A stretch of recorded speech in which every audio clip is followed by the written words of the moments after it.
Hey everyone, welcome back to the channel. So here's another deck profile for you guys today. This time it's on Salamangreats, another personal favorite of mine, and actually a deck I've been playing ever since the structure deck first came out. So anyway, figured I'd just update the deck more so now, especially because like the format has shifted greatly, especially like with the introduction of Fiendsmiths. Like the format is just completely warped. Now we are expecting a ban list fairly soon, but hopefully nothing in this deck will get banned, like especially in the extra deck, which I'll get into a little bit more about that in a bit. But anyway, yeah, so Salamangreats is it's a really good deck, especially because like this deck can be played in a very different, well, in a myriad of different ways, really. It just really depends on like what you decide to on which direction you want to approach it to. So that's what I wanted to share, and let's go and get started. So my main deck is still 40 cards, playing 3 copies of Salamangreat Gazelle. This is literally the best card in your entire deck. It's a Foolish Burial. It's a powerful normal summon. It also special summons itself anyway, as long as one of your salad cards hits the grave, so it doesn't even have to eat up your normal summon. But yeah, like there's just a lot of great ways to facilitate Gazelle, really. Most of the time you're probably going to send off Spinny, but if not, you'll send like one of your trap cards, which, speaking of which, playing 3 copies of Spinny. Definitely a powerful extender, especially because like you want to go into cards like Mirage Stalio, or if you're just looking at Link Climb, yeah, this is definitely like one of the best cards to do that.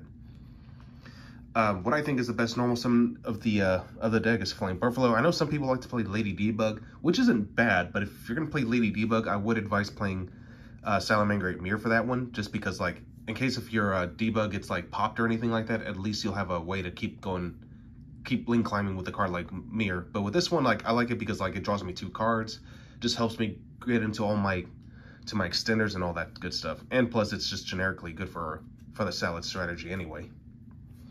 1 Jack Jaguar, 1 Falco. Jack Jaguar, also just a great extender. Falco is a great way just to recycle your back row. I know some people decide to cut it, but I still like to play it at least at just 1 copy. 1 Foxy, just for back row removal, especially like against the field spell, so like that's one of the good things about it. It's also a level 3, which is nice. On occasion, if I have to, I will normal summon this just to try to see if I can just to see if I can draw into another salad card, but that rarely comes up. But when it does, it's nice when it does. 1 Weasel. It's a tuner, it's searchable, and also just like another extender.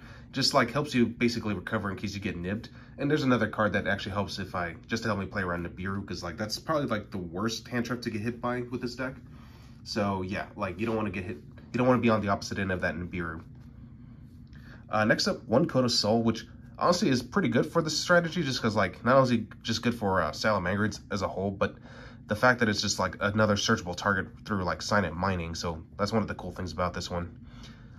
Basically just makes it so you can link summon another Salamangreat Link monster using one of the same name. So Code of Soul, yeah, definitely comes up a lot. Another card that I appreciate a lot is the EMP Meow Mine. I like it because like it's just a great way for removal, and it's also yet another extender. So yeah, EMP Meow Mine, definitely a great generic Cyberse card to try out. Alright, so now moving on to my hand trap lineup. Playing obviously the best one, 3 copies of Ash. 3 Drawn Lockbird, like I said, gotta play around the Fiendsmith, so this is definitely one of the best cards to do it. I still like to play 2 copies of Ghost Ogre. It's just great for removal, and also like helps you play around Appaloosa. Even if it doesn't get banned, I mean, like I said, like I don't think it is bannable, Appaloosa, personally, because I love the card. But again, like compared to like Baron DeFleur and Savage Dragon, Appaloosa to me is a little bit more fair and easier to play around. But I mean, that's just my opinion, of course. And naturally, I'm going to be playing 3 copies of Infinity Perm, so why not, right? So 11 hand traps. If I had any more room, I'd play 12 total, like a third Ogre, but yeah, I just kind of didn't want to go past 40 cards on this one. Moving on, 3 copies of Salamangreat Circle, obviously your deck's Rhoda. 2 copies of Signet Mining. I decided to bump it back down to 2, simply because like it can be potentially a neg 2, so yeah, that's the whole reason behind it. But I mean, it's good when it comes up, you know.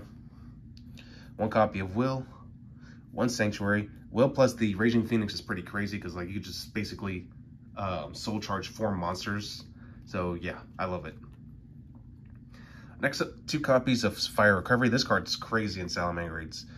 Well, actually just in any fire deck really, but I like it because, like I said, it just helps you play around Nib. So you target one fire monster in your graveyard, send one card from your hand to the grave, and then if you do, special summon that target. And it also has a graveyard effect where you basically shuffle back 3 of your fire monsters that are either banished or in your graveyard, and then you just get to draw 1 card. So yeah, Fire Recovery is just such a broken card. Next up, 2 copies of Triple T and 1 Call by the Grave. Hopefully that'll come back to 2. I mean, I think Call by the Grave at 2 will be perfectly fine. And of course, 1 of each of the traps, 1 Roar, 1 Rage. Definitely like cards just to help you, you know, just to break boards and stuff like that. All right, now moving on to the extra deck. And this is where things, I decided to change up quite a bit. So playing 2 copies of Raging Phoenix. You could play 3, but I only have access to 2, unfortunately. So, but yeah, 2 is just fine. 3 Banelinks, you know, just for the protection. 2 Sunlight Wolf. Would like to play 3, but I just didn't have the room because, you know, extra deck space is pretty tight. I am playing the 1 copy of World Sea Dragon Zealantis. One of the only Link 4s that you could literally just use Raging Phoenix to go into.